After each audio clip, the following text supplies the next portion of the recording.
Então, para dar início aqui à tarde de hoje, eu quero convidar meu sócio, ele é sócio-líder para a indústria de consumer na Deloitte, e ele vai moderar o painel Crescimento, Experiência e Eficiência, como a IA está transformando o varejo e o consumo. Paulo de Tarso, cadê você? Bem-vindo, Paulo. Obrigado pela sua presença. Bom, agora eu vou ter que tomar fôlego, que esse painel aqui é grande, hein? Então, vamos lá. Primeiro convidado do painel de hoje à tarde é o Bruno Sifoni, CIO na GDM Cides. Bruno, está por aí? Obrigado, Bruno, pela sua presença. Obrigado por participar do painel conosco. Dando sequência aqui, gostaria de chamar o Eric Seco, que é líder de varejo e bens de consumo na AWS Brasil. Obrigado, Eric. Seja bem-vindo. Muito obrigado pela sua participação. Calma que tem mais uns 17. O Paulo é um pouco popular, então. Na verdade, a gente vai fazer um grande painel aqui. Dando sequência, gostaria de chamar o vice-presidente de Digital na Raia Drogasil, Fernando Varela. Fernando, muito bem-vindo ao GenAI Summit. Obrigado pela sua presença e participação. Na sequência, Caio Gomes, da Magalu. O Caio é Caio também, é Chief AI Officer. Obrigado, Caio. Bem-vindo. Muito obrigado pela sua presença. Para fechar esse painel, meu amigo, todo mundo conhece ele no mercado, Ronald Nozick, CEO da Varejo 180. Ronald, welcome back. Obrigado pela sua participação. Senhores, excelente painel. Não briguem, que vocês estão em muito. Vai ter tempo para todo mundo falar.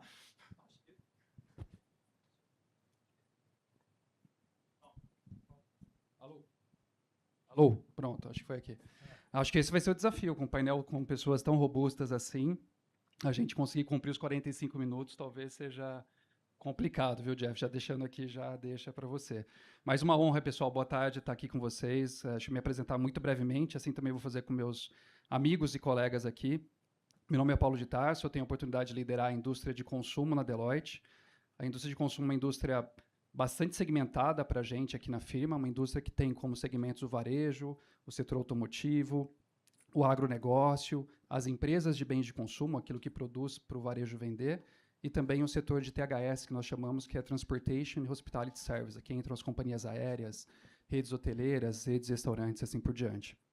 Então, a gente tem um foco bastante importante em cada um desses segmentos da indústria, temos discutido muito as oportunidades que existem nesse mercado, em cada um desses setores, para a gente trazer eficiência, ganhar formas mais claras e robustas de trazer o retorno com investimentos em tecnologia, e muitas dessas empresas estão fazendo um processo também de transformação digital e tecnológica, né?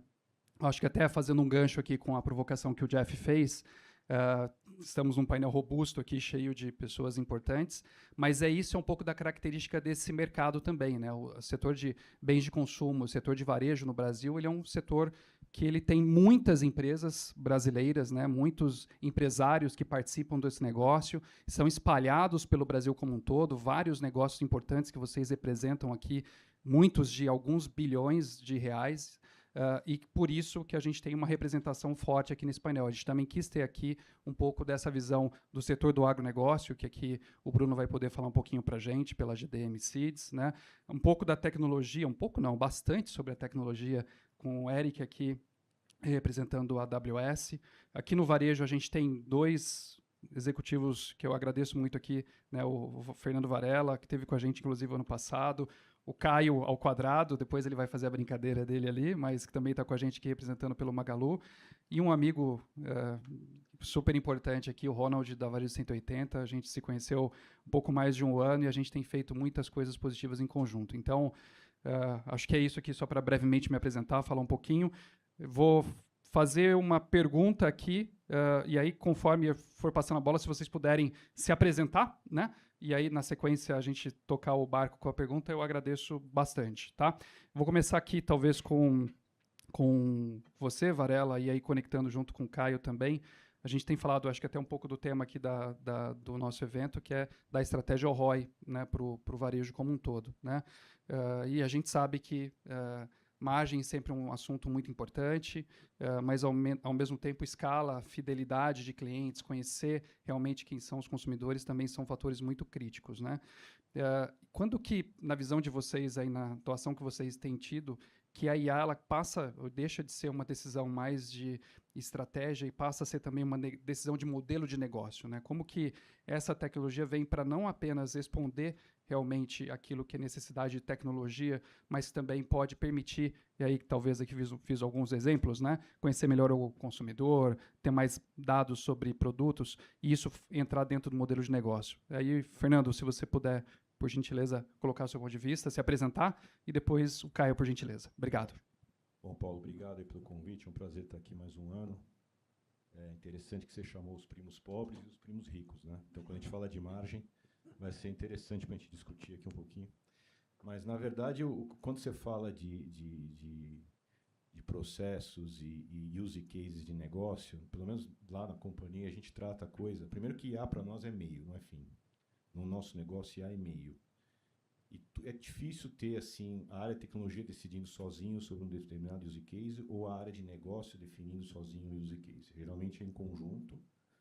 Conforme eu falei para vocês ano passado, a gente tem uma estratégia que a gente chama de Deep Wide, né? Então, os use cases Deep são aqueles mais complexos, aqueles que envolvem matemática e estatística, que tem que ter efetivamente um grupo de tecnologia envolvido, junto com a área de negócio.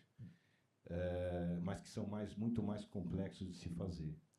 Já a estratégia wide é como é que eu descentralizo isso na companhia e todo mundo pode usar. A gente brinca que a IA deveria ser o novo Excel. Para quem, acho que poucos aqui na sala viveram a entrada do Excel lá atrás, a IA guardadas as devidas proporções, é completamente diferente, mas do ponto de vista de ruptura e de utilização, a gente acredita que vai ser um novo Excel.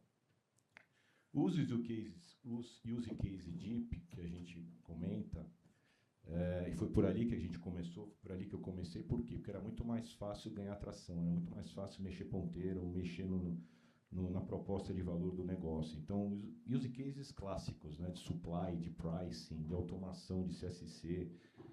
É óbvio que se você fizesse um use case de supply, nem tinha tanto AI assim, já traria benefícios 1000, né, benefícios grandes para a companhia. E aí você ganha confiança, você ganha atração, você ganha motivação para ir avançando. Então, a gente começou por aí. Hoje, eu diria até que o grande desafio está no wide, porque como é que eu brincava antes aqui, me perguntaram como é que você engaja o time. Eu estou na fase de desengajar o time. Porque todo mundo, na verdade, quer usar IA e não sabe nem por quê, nem para quê, mas tem que dizer que está usando AI, porque senão vai estar fora da onda aí. Então, a gente tem muito treinamento, muito hackathon aqui com alguns sponsors. Então, é o segundo tipo de estratégia que a gente vê. Mas para finalizar a tua pergunta, tem uma outra lente que a gente olha. Claramente, a gente pode agrupar os nossos use cases em dois grupos. Um que é muito voltado para a produtividade, e em varejo, quando a gente fala de margem pequena com escala, isso é muito importante, a gente tem muita escala, então, no nosso caso, mais de 3.500 lojas, vocês podem imaginar todos os processos de pagamento, recebimento financeiro, tem muita coisa de automação aí, quando a gente fala de agentes e multi-agentes, desenvolvimento de sistema, aquela parte ali de desenvolver sistema, testar, a gente ganhou uma produtividade absurda, e experiência, e o segundo grupo eu diria que é a experiência personalizada. Esse também é um grupo de use cases muito interessante no nosso negócio, que é onde mexe o ponteiro. Eu cito sempre o exemplo do sistema que a gente chama de MIA, que é a Minha IA, é o sistema que está ali no atendimento do balcão. Imagino que cada um de vocês já deve ter passado uma Drogazil. Ali tem um sistema que a gente está desenvolvendo, que ele começou simples, sempre simples e avançando com o produto digital, né? Começou como bula, começou como interação medicamentosa. Hoje a gente já pensa em posologia, a gente já pensa em intercambiabilidade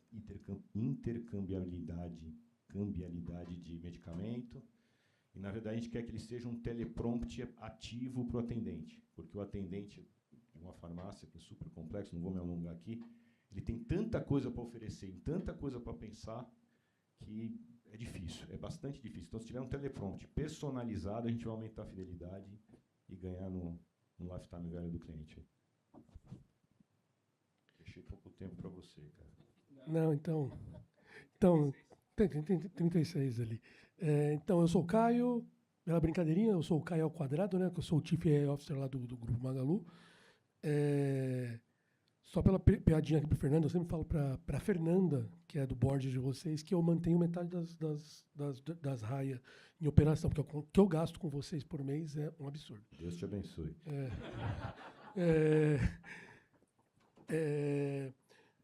Então, eu não tem muito o que adicionar ao que o Fernando falou.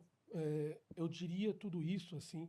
E uma coisa que eu sempre falo, eu sempre brinco que eu não sou um executivo, eu sou um cientista que, por acaso, virou executivo.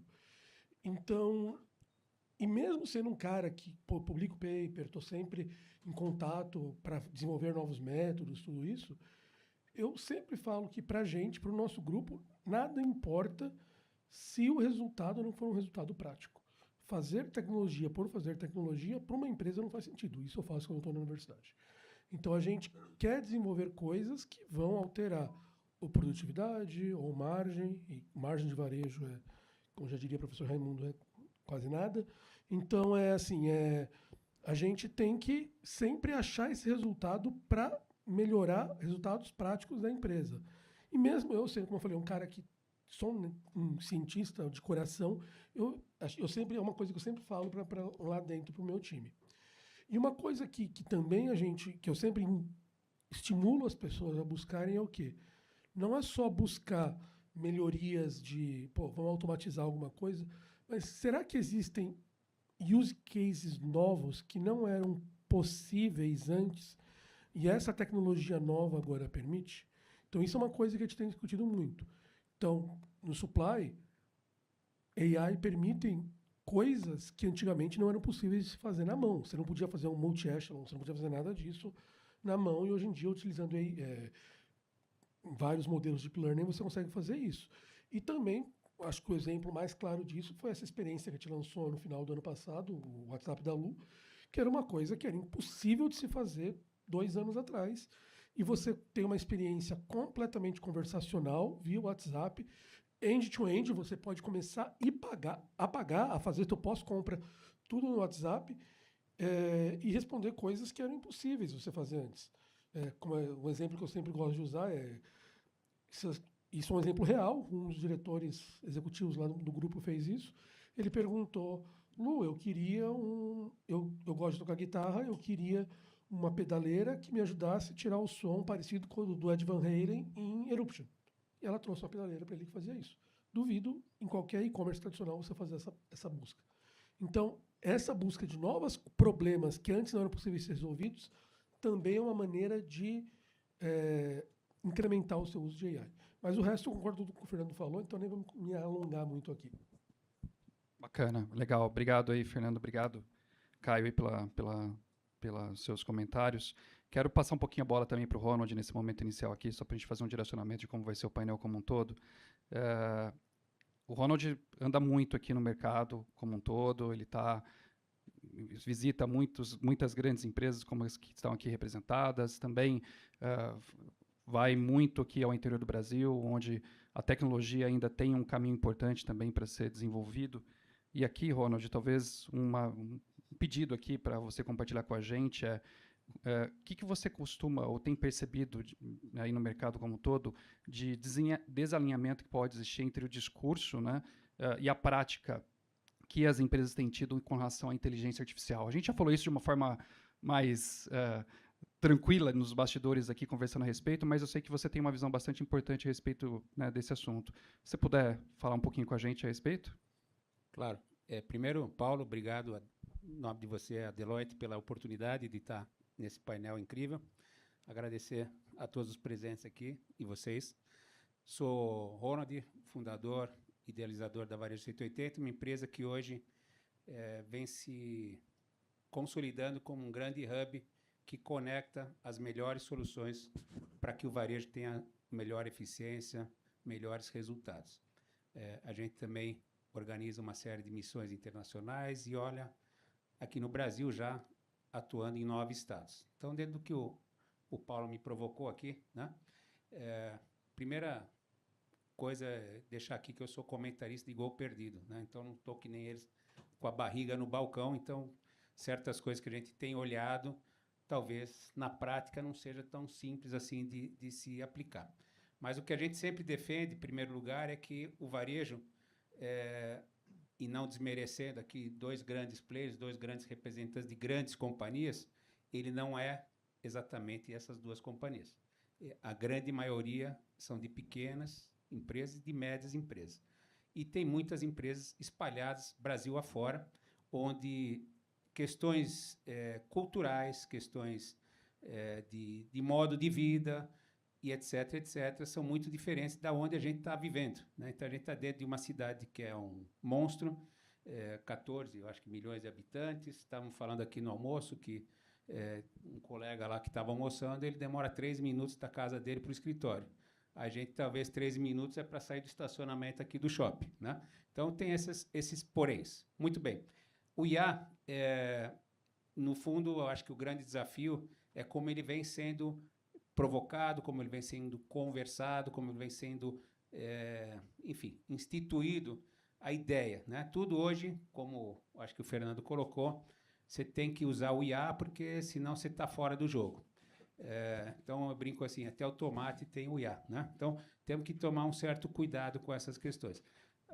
A provocação aqui da estratégia ao ROI, o grande problema hoje é o nosso time, nossos colaboradores. Então, a primeira questão é, se a gente não tiver um time preparado para analisar dados, para imputar os dados, e para o que eu vou fazer com isso, nada vai funcionar. As tecnologias estão aí. Eu acabei de voltar de Londres ontem, tive a oportunidade de visitar uma grande empresa de iluminação, e talvez muitos de vocês já conheçam, mas, enfim, hoje existem as lâmpadas que elas têm inteligência, né? Então, além de propagar o Wi-Fi, a lâmpada também ela faz uma gestão de zona de calor, etc., etc.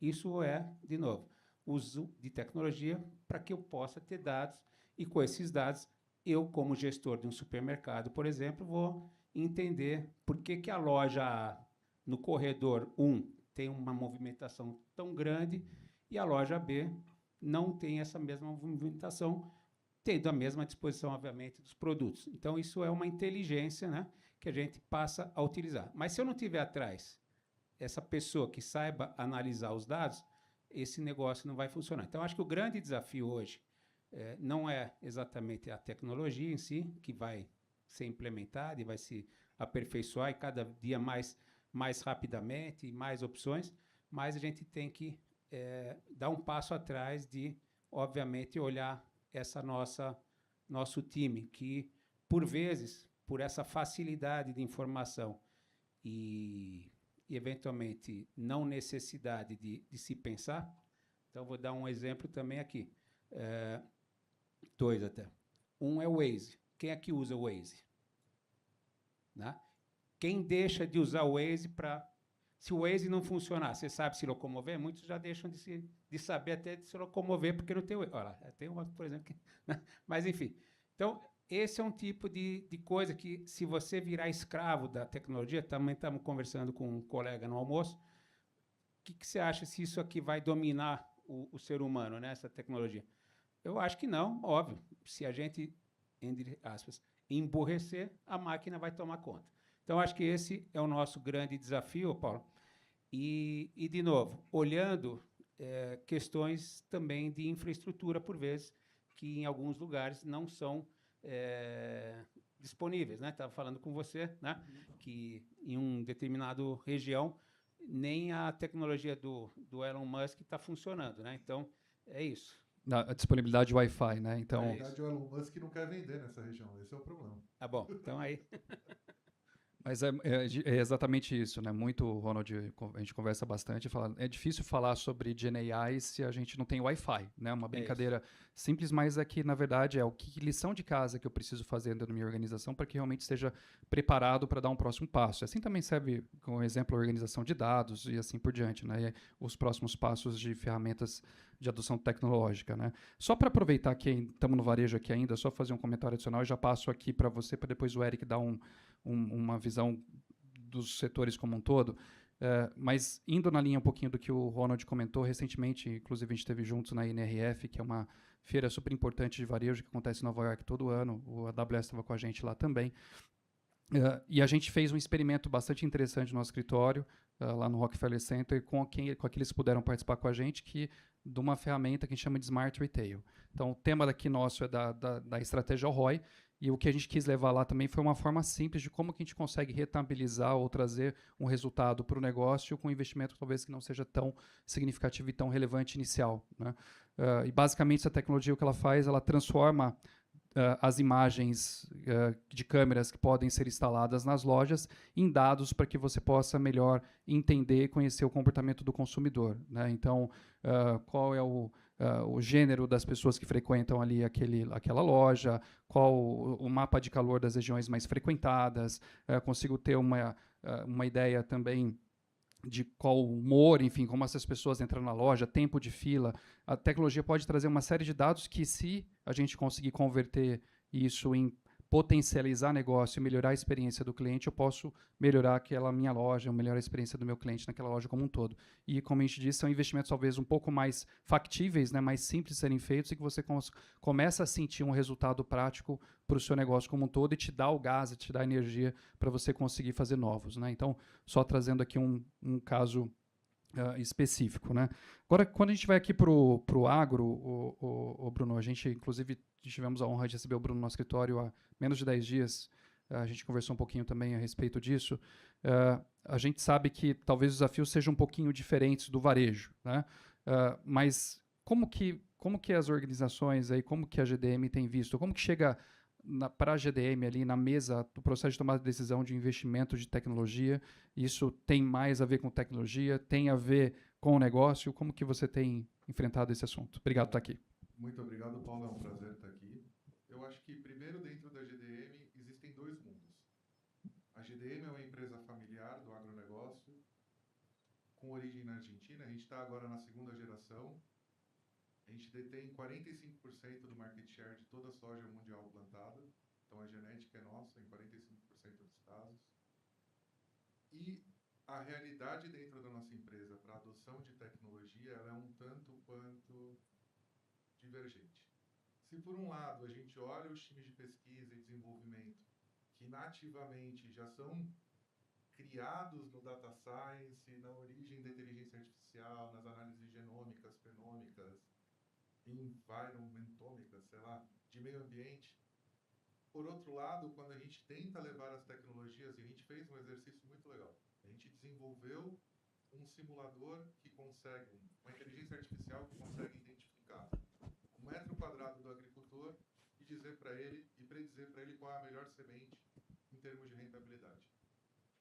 Levou quase 15 meses entre desenvolver um modelo estatístico, um modelo probabilístico, treinar a inteligência artificial, e o agricultor não usa. Ele não quer ter a interação com uma máquina quando ele tem que tomar uma decisão, e a decisão da semente para ele é uma decisão de muita paixão. Porque a semente para o agricultor, ele é um insumo de produção. Ele é o único fator que ele compra no campo que é capaz de gerar valor efetivamente. Então, as nossas discussões com o comitê executivo é entender muito bem qual dor a gente quer atender. Nem sempre toda dor pode ser diretamente atendida por tecnologia, e muitas vezes, se tecnologia vem resolver um problema sem olhar todos os outros, que podem ser pessoas, que podem ser processos, a gente acaba fazendo tecnologia por tecnologia, e no final das contas a gente acaba com dois problemas: o problema anterior e um custo adicional. Então,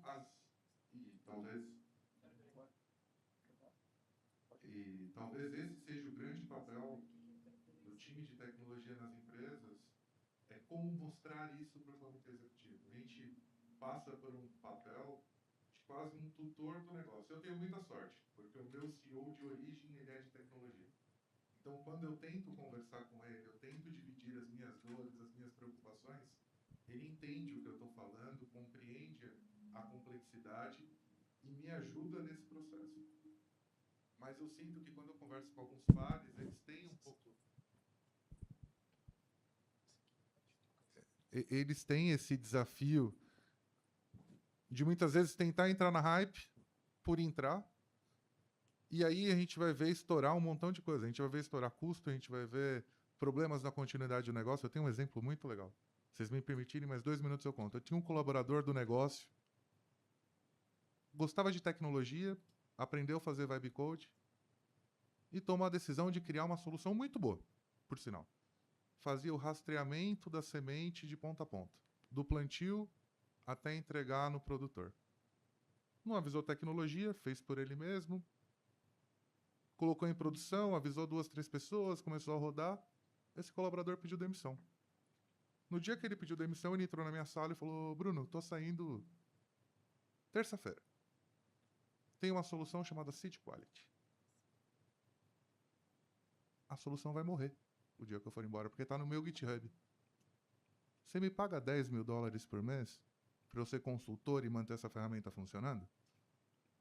A mágica da inteligência artificial também pode ser usada por mal. Como a gente vai criar a governança, os guarda-reios, o processo, e garantir que tudo vai estar amarrado, porque algo que pode ser muito bom para a organização também pode gerar muito trabalho e muito problema para a gente no futuro. Então, o nosso papel nesse momento é trabalhar e atuar para criar essas diretrizes, essa governança mínima, para manter o negócio funcionando de uma maneira saudável e sustentável. Muito bom, Bruno. Obrigado. Aí, Eric, vou passar para ti aqui, mas acho que você percebeu mais ou menos o que vamos lá, do ponto de vista de mercado, aquilo que vocês têm atuado no mercado como um todo, e aí um pouco do depoimento que a gente teve aqui dos colegas de varejo, do pessoal aqui do agronegócio, né? Como que você entende que a gente pode contribuir para que os executivos, os board members, enfim, conselho de administração, podem entender qual é o papel relevante da IA e transformá-la em estratégica de fato para o negócio? Muito bom. Muito... Opa, foi agora? Tudo bem. Legal, muitos insights aqui que eu já fiquei pensando enquanto eu ouvi os colegas falarem. Eu acho que a primeira coisa que foi até mencionada de uma outra forma, que eu acho legal colocar claramente. A IA é mais uma solução, é mais uma ferramenta, é mais uma tecnologia. Nem todos os problemas do mundo vão ser resolvidos por ela. Até podem, em muitos casos, mas talvez não deva, porque às vezes não é a solução mais eficiente, a mais adequada para aquele problema. A gente falou aqui de supply chain, de repente a melhor solução é um modelo de machine learning mais tradicional, e não uma solução de IA agêntica para resolver esse problema.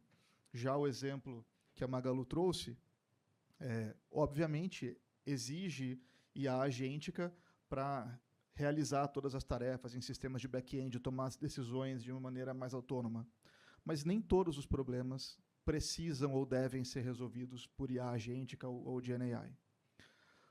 Uma coisa muito bacana que o pessoal da RD fez, e eu vou amarrar isso com as melhores práticas que a gente tem visto, é como abordar os problemas do negócio. Tem problemas...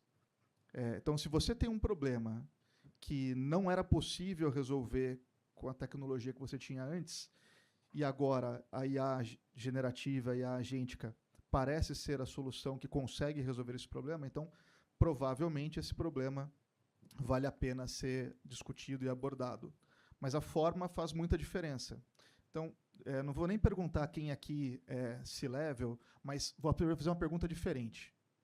Das empresas que estão aqui, que vocês representam, quais têm uma diretriz executiva para todo o time de que devemos usar IA generativa para gerar valor para o negócio?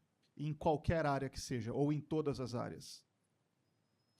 A verdade é que todas as empresas estão passando por isso. Todas as empresas têm uma diretriz que você precisa usar IA. A diretriz é ótima, mas a forma faz muita diferença. Então, ao invés da gente sair correndo com centenas de casos de uso, porque o que tem acontecido outro dia eu vi essa estatística, alguém na nossa mesa de almoço comentou, 80% dos nossos projetos não geraram o valor esperado com IA. Talvez porque a gente não tenha conseguido mapear qual era o problema real que a gente queria resolver. Talvez a gente tenha usado a ferramenta de IA generativa, mas não era a melhor ferramenta para isso, então você gastou tempo e dinheiro. Talvez a gente tenha dispersado a nossa atenção, a nossa intenção e o nosso investimento financeiro e de tempo para tentar resolver centenas de problemas ao mesmo tempo. Então, o que a RD fez, eu acho que é uma ótima abordagem, primeiro, quais são aqueles poucos casos de uso que a gente já tem certeza absoluta que vão trazer muito valor para o negócio, e quando formos fazer lá o lado de breadth, né, que não é de deep, que tem muitos mais casos de uso, mas vamos fazer isso, de fato, entendendo quais são esses problemas, tendo certeza que eles resolvem questões do negócio. Não sei se esse foi um dos que entrou em produção, mas eu lembro no dia lá da votação do hackathon, que o farmacêutico gasta pelo menos 1 hora por dia fazendo input em sistemas do governo dos medicamentos que são controlados. Então, será que se você usar uma solução que usa imagem e agentes para fazer para entender qual é o estoque atual, ir nos sistemas, buscar quais foram as vendas, fazer o input no sistema do governo, talvez isso gere uma economia interessante para o farmacêutico, que deve ser provavelmente a hora homem mais cara que tem numa loja? Então, são casos que trazem produtividade, eles já tinham entendido que fazia sentido. Então, eu acho que talvez a coisa mais importante que vocês que estão aqui devam pensar quais são os problemas que nós temos de fato e quais desses problemas são resolvidos de fato por IA generativa, e ao invés da gente tentar resolver 10, 15, 20, 100 problemas de uma única vez, vamos eleger 5, 3 que realmente têm grande impacto e que, com os aprendizados desse projeto, a gente vai conseguir acelerar para fazer mais ao mesmo tempo no futuro. Então, um passo de cada vez e fazer o básico bem feito. Está um pouquinho atrelado também com a história do Wi-Fi. Muito bem, muito bom, Eric. Obrigado por esse comentário. E isso conecta um pouquinho também com um pouco que eu vou fazer a provocação aqui. Você falou do caso do farmacêutico, mas isso não apenas traz mais ganho de eficiência para a Raia Drogasil como um todo, enfim, para as farmácias, mas também traz uma experiência diferente para o consumidor que está na ponta, né?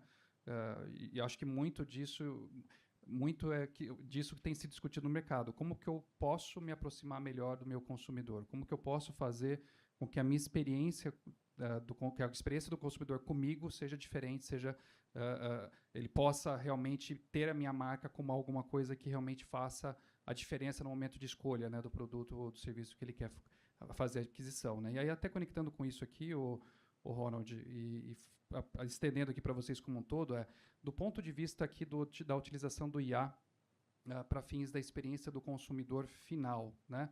O quanto que ela realmente é importante, né, na visão de vocês, o que vocês têm visto de utilização da experiência ou do IA para a experiência do consumidor como um todo, e às vezes até onde existe já essa utilização, mas que o consumidor nem sabe, né, que ela está sendo utilizada.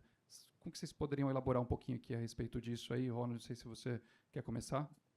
Eu posso começar. Acho que mais do que o que o cliente vê, eu acho que o que ele não vê é onde vai começar todo esse jogo, né? Só um ponto aqui, que a gente fala muito no varejo, da experiência do consumo e tudo mais, e as tecnologias, sem dúvida, são coisas que podem ajudar em muito isso. Porém, o varejo em especial ainda e eu acho que vai ser sempre, muito dependente da interação com o ser humano. E o mundo hoje vive uma crise de mão de obra, né?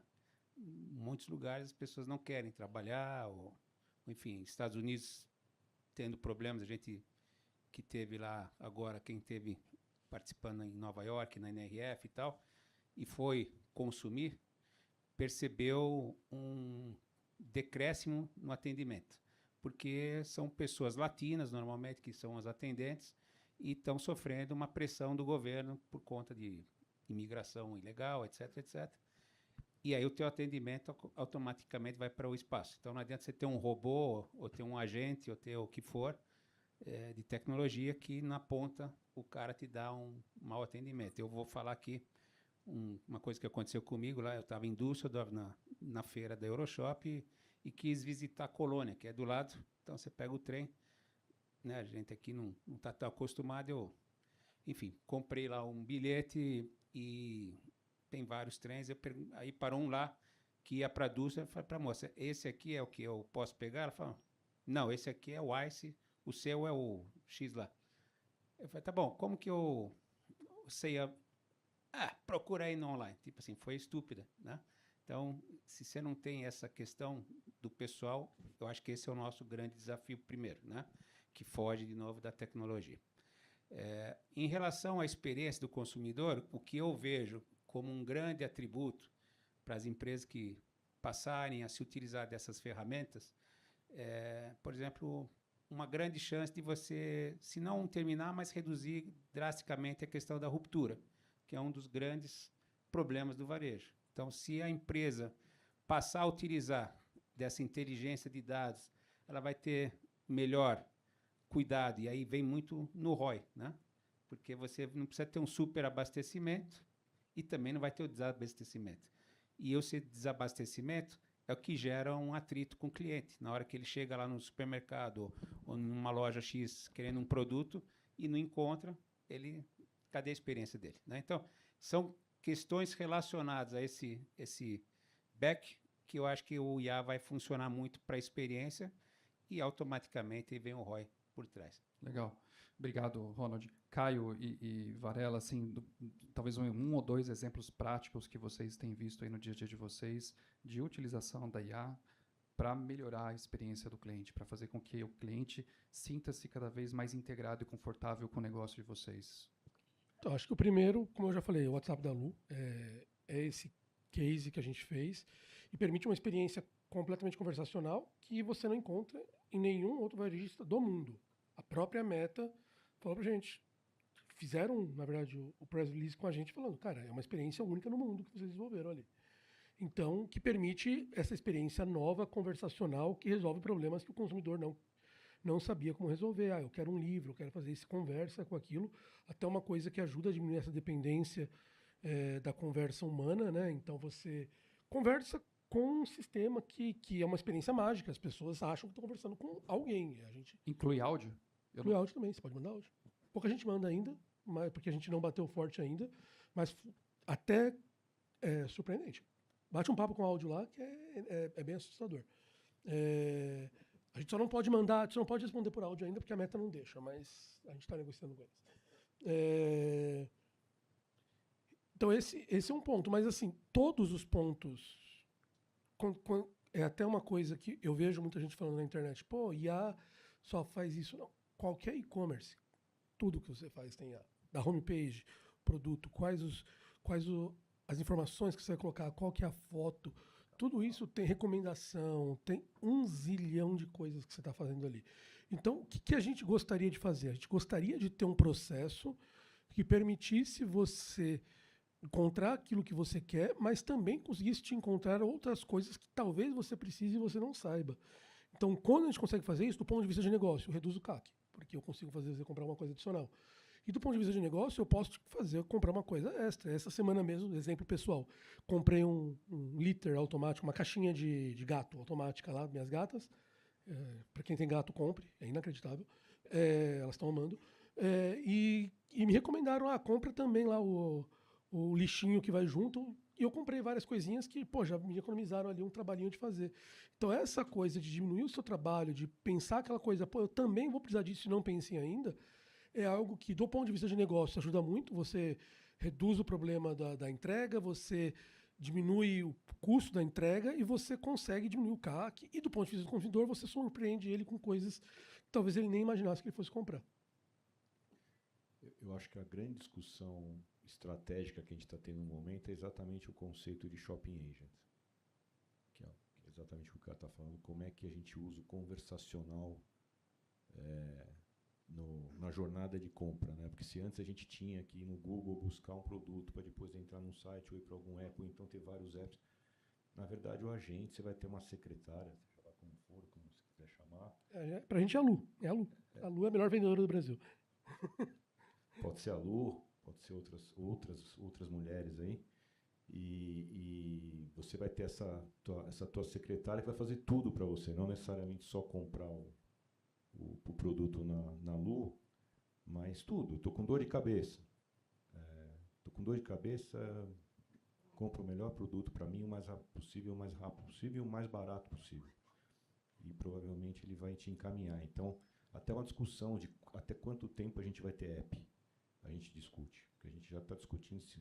Né, agora que a gente chegou no nível ótimo de app, pode ser que a gente não tenha mais app. Então, toda essa discussão de agente de compras, como é que isso vai revolucionar, como é que vai ser a jornada, como é que vai ser o dia a dia. Acho que a grande estratégia que a gente está tendo no momento passa pelo que ele falou. A gente também está com um pilotinho de WhatsApp de conversacional, não no mesmo nível do seu, a gente segue o seu. Aliás, é meu benchmark, tá? Então, mas acho que todo mundo vai acabar indo para esse caminho, mas também não adianta cada um ter o seu agente. Por isso que eu falo que em algum momento você também vai ter o hub dos agentes. Então, é uma discussão mais ampla. Complementar o que vocês falaram aqui, que eu acho que é super importante.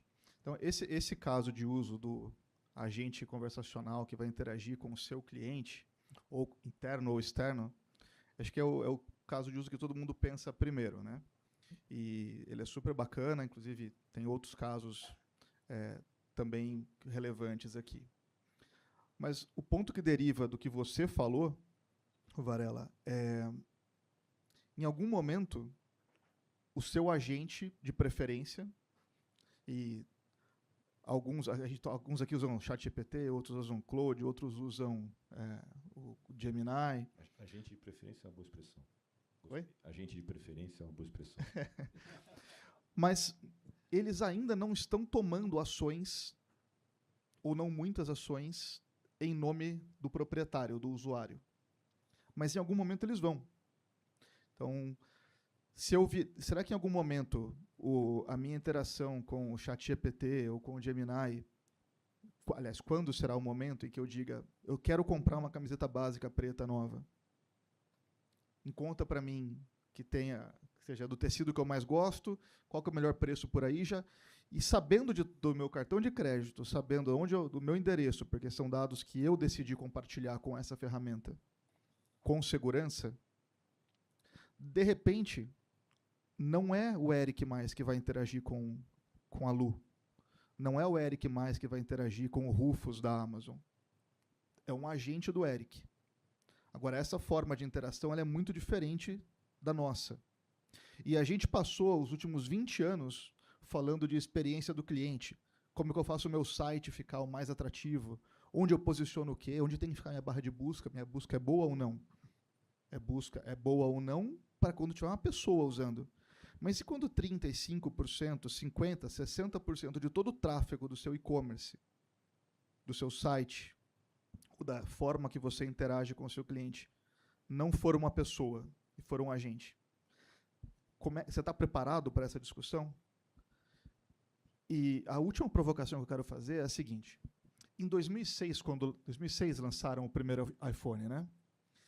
Todo mundo percebeu que aquilo ia mudar a forma como as pessoas interagiam. Perceberam que tinha um grande potencial. Ninguém tinha certeza, porém, do resultado final. Ninguém sabia em 2006 que a App Store ia ser o que foi, que ia gerar a concorrência do Android e que a vida das pessoas ia estar num celular hoje com 50, 100, 200 apps. Hoje a gente está mais ou menos na mesma situação. Todo mundo aqui sabe o potencial de impacto que tem. E a generativa e agentes. Mas a gente não sabe exatamente aonde nós vamos chegar. Mas tem duas coisas que qualquer empresa precisa estar atenta. A primeira, segurança. Falamos um pouco sobre isso mais cedo, né, na apresentação da Palo Alto. Então, guardrails, controle, governança. Você tem que ter uma plataforma que te permita fazer essa governança independentemente de qual modelo ou aplicação você está usando. É imprescindível.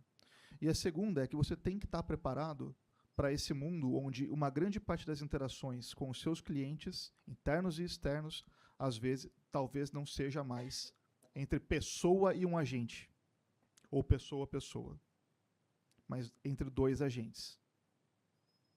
Então, tem que estar preparado para isso também. E eu só adicionaria um único comentário, Eric, à sua exposição. Eu acho que as nossas empresas e as nossas lideranças também têm que estar dispostas a falhar. Perfeito. Não é um caminho de rota pronta que você sai do ponto A e vai para o ponto B com 100% de certeza. Nesse universo de inteligência artificial, e a gente tem vivido muito isso dentro da GDM, a gente testa uma coisa, não funciona, testa outra coisa, funciona mais ou menos, testa pela terceira vez, errou, voltou 2 passos atrás, na quarta vez dá certo. É mais ou menos como Thomas Edison. Se ele tivesse desistido na 99ª vez, a gente não teria lâmpada. A gente tem que continuar testando. Não dá para sair com projetos gigantescos do nada. Tem que começar a fazer inteligência artificial, tem que ter um ponto de partida e tem que estar disposto a errar, disposto a ter o envolvimento do negócio. Tecnologia, pela primeira vez, não vai ser 100% líder todo o tempo da inovação tecnológica da empresa. Ele vai ser um tutor, vai ser um mentor, vai dar ferramentas, vai possibilitar, mas agora é um momento um pouco diferente, que o negócio vai tomar a rédea de inovações que muitas vezes a tecnologia falava, não, isso aqui não é prioridade, isso aqui não vou fazer. Agora o negócio pode ir lá e fazer. Tecnologia tem que garantir que, que a estrutura de dados está bem criada, que está no ambiente seguro, Guardrails. que tem os guardrails necessários e que, no fim, quando for para produtivo, para não ter o problema que eu tive, que esteja dentro do GitHub corporativo, para você não tomar esses trucos. Eu tinha acabado de chegar em tecnologia, eu sempre fui do negócio, tá? Eu entrei em tecnologia há 1 ano e meio. Não estava na malícia do GitHub no momento que eu assumi essa posição. Agora não passa mais nada por mim. Mas, para mim, esse é o grande desafio, tá? O que era certo. Então, sei lá, vou investir 5 milhões no projeto de SAP, vou ter o IFRS 0 igual a 0, tudo bonitinho. No universo de IA, não necessariamente. Você vai investir $100 mil em desenvolvimento, você vai ter o resultado. Pode ser que você tenha que investir outros 100 mil, aprender com erro, para as coisas darem certo. E é isso que a gente tem que levar para a nossa liderança. Nessa questão de a gente tem que aprender a conviver com o erro faz parte do processo evolutivo e do desenvolvimento, uma dica para vocês, procurando no YouTube, Sir Ken Robinson. É um dos maiores especialistas em criatividade e inventividade humana. Foi uma das maiores perdas que a gente teve durante a pandemia, mas é um cara que vale super a pena, os vídeos são fantásticos e fala um pouco sobre isso. Tá? Legal. Bom, pessoal, falei que o tempo ia ser muito curto com essas mentes tão brilhantes aqui, pessoas tão experientes que nós temos falando aqui no painel com a gente, né? Então, eu vou pedir ao Jeff aqui um pouquinho de paciência. Eu sei que ele tem uma agenda bastante cheia, mas eu queria pedir aqui... Eu sei, eu estou vendo. Muito paciente, inclusive. Eu queria abrir uma pergunta para o público, mas eu não sei se a gente vai ter esse tempo, mas antes disso eu queria para cada um aqui também fazer um comentário final aqui para esse painel e começar com você, Ronald, por gentileza. Então, obrigado mais uma vez. Obrigado, Jeff, pela paciência toda aí que você está. Obrigado, Ronald. Mas Ele foi inteligente, que ele está do lado, ele falou, começa a olhar para mim, o Paulo está lá na outra ponta. Mas o que eu queria deixar aqui de mensagem é que, assim, tudo que a gente faz, o que for comoditizado, a tecnologia vai dominar. O que for serviço, for atendimento, a tecnologia vai ajudar a melhorar a experiência. Dou exemplo, aqui tem várias mulheres, imagino que usem salão de beleza, e das que eu conheço, ela não vai no salão que tem a iluminação mais bonita, o café mais gostoso, ou a cadeira mais confortável. O cabeleireiro que atende ela é onde ele vai. Se ele for sair daqui, for lá para Moema, ela vai para Moema atrás dele. Então, é isso que é o que a gente precisa ter no final do jogo, né? O IA vai ajudar, vai melhorar e, de novo, é performance. Sabendo usar, é só lembrar na nossa Copa do Mundo. Quem gosta de futebol, lembra da Alemanha 7-1? Ela usou tecnologia para entender todos os adversários. O resultado, todo mundo sabe qual foi. Boa. Não, eu só queria double down no que o Eric falou. Na minha época de Booking, na minha época lá da Laranjinha, que o Eric também está lá nos Estados Unidos. Só para vocês terem ideia, quanto vocês acham que é uma taxa de acerto de inovações numa Booking.com da vida? A cada inovação, a cada feature nova colocada no ar, quantas trazem resultado? 50%? 60%? 10%. Então, 90% do que o time faz vai para o lixo. Então, esse é o nível de experimentação que você tem que estar disposto para poder fazer, para poder se tornar uma empresa de nível mundial. 90% do que você faz, você vai jogar no lixo. Então, acho que aprender a experimentar, aprender a encontrar as melhores técnicas de como você consegue validar o que você fez é essencial. E saber que você vai errar. Muito, muito, muito. Muito bom. Não, só reforçar a questão, acho que de governança, de guardrails, de condições de contorno, de segurança, que são muito importantes. E lembrar também que, por exemplo, no nosso caso, que a gente, uma empresa de saúde, a IA não vai substituir o atendimento ali da ponta caloroso que as pessoas em algum momento precisam. Ela pode substituir eventualmente uma compra de conveniência, mas quando a gente se posiciona como uma empresa, como um health hub, por exemplo, quando uma farmácia se posiciona como um health hub, dificilmente a IA vai substituir o atendimento caloroso. Então, tem uma combinação de coisas. Bom, para ser bem rápido, eu quero agradecer a todo mundo. Para quem está na dúvida de quais passos seguirem, eu sei que é um caminho complexo, novo e está avançando muito, muito rápido. Acho que é a transformação mais rápida que nós tivemos até agora. Vocês têm aqui um parceiro fantástico, que é a Deloitte, que está pronto para ajudá-los a navegar nesse caminho, e também contem com a AWS para o que vocês precisarem. Estou por aqui mais uma hora e pouco ainda para conversar com quem quiser. Muito obrigado por ter escutado a gente. E obrigado, Deloitte, pelo convite também. Uma honra. E sobrou a última palavra para mim. Eu acho que só um tema que eu tenho tratado muito com o meu time, por mais que seja um processo disruptivo, inovador, não esqueçam da fórmula básica de qualquer projeto.